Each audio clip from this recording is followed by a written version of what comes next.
I call the member for Maroochydore. Thank you, Mr Deputy Speaker. Well, it's disappointing that the Premier's best resort is to get nasty and personal rather than address the issues. And it's been order, members. Order. It's been noted. Order. Under pressure. Order, major Treasurer. Integrity issues, which go to the heart of how taxpayers' money is being spent.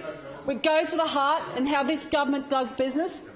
When it starts to expose the dirty deals with Labor lobbyists who got their hands in the pockets of taxpayers, back-channelling through ministers,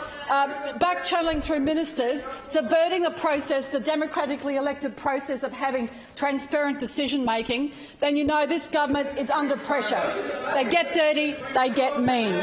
But we must address the issue of what we want to see happen in regard to fighting for Queensland's fair go and fair share of federal funding, but also fair go for all of Queensland and how this state government does business and how it's spent. And we haven't seen that. It's been bitterly disappointing to see this government be so partisan that they waste the opportunity and waste time. And you want to talk about flood resilience, and I know that my colleague, the member for Warrego and Lay, has been travelling around visiting communities that have been through the heartache of the devastation of the floods. And one of the messages that I know Anne can talk to, the member for Warrego, has been finding out about infrastructure that this state government's responsible for that they haven't acted to address in a timely way. So if you want to have flood resilience, if you want to address climate change and climate impact, wouldn't you think that with the reports that have been done back from 2011 onwards, they would have acted?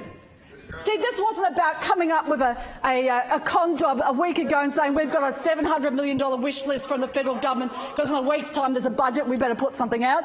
This is about going back for the last 7 years of this government when they've done nothing, when they've known about substations that flooded. They've known about water and sewage utilities that also have been located in places that once again have flooded time and time again.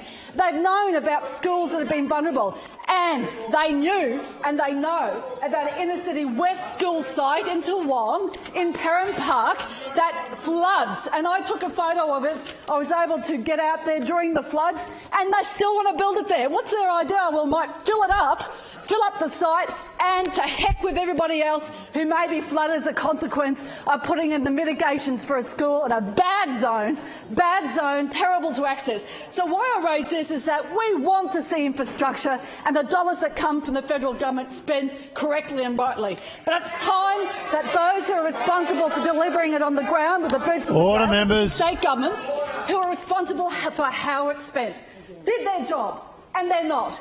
And we know that with this government, they've actually cut back health funding by over $400 million with the efficiency dividend. And I know that the member for Mudgee-Bar will outline some of the cuts this government has made to frontline services. We also know that they haven't done their job with transport.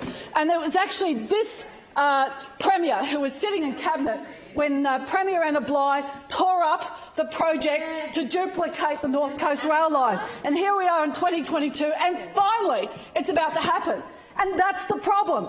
The money they get, they misspend, they mismanage. And it's time that there was transformation of how the money that is received from Canberra or from taxpayers directly in Queensland is spent. Order, member for Pine Rivers. Now I expect I'll get more of the usual nasty, mean abuse from the Treasurer when he stands up. But we do want to see transformation of the infrastructure program in Queensland. We do want to see our fair share from Canberra, but we want to see this state government do its job. Be fair. Don't just say, oh, that's a blue area, that's a red area, and we're not giving you money, as was inferred by the Treasurer Dick, in regard to the announcement by the federal government about $1.6 billion for the coastal rail that actually doesn't just go through LNP seats, also goes through Labor-held areas. We want to see transformative infrastructure that is spent and done and rolled out across the state to benefit all of Queensland. All of Queensland. And that's why we will call out the dirty, rotten deals that this government does in the corridors with Labor lobbyists, with projects that don't go to tender, contracts being let, while they make life hard for those who stand up and speak for integrity. Time's expired.